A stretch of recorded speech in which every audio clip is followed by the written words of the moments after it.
Selamat datang di Royal Spring.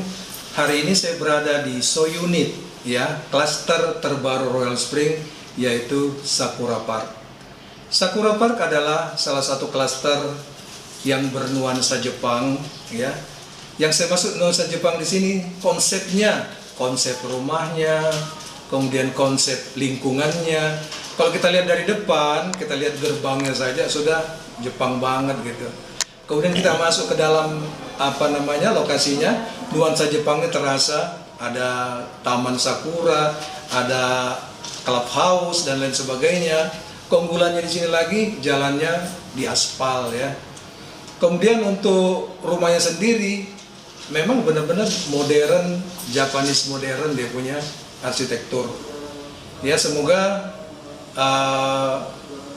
model Jepang ini dia menjadi salah satu alternatif pilihan bapak-bapak dan ibu-ibu.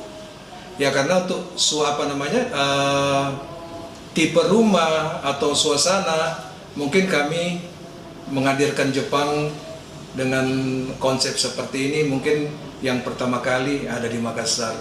Ya, saya berharap bapak-bapak dan ibu-ibu yang mempunyai kesempatan silakan mampir di proyek terbaru Royal Spring Sakura Park. Saat ini kami sudah menggarap Sakura Park tahap 2. Tahap pertama alhamdulillah sudah sold out.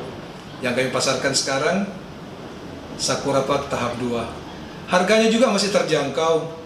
Ya, harga perdana, harga mulainya 700 jutaan. Oke, bapak-bapak dan ibu, saya tunggu di Sakura Park Royal Spring Makassar.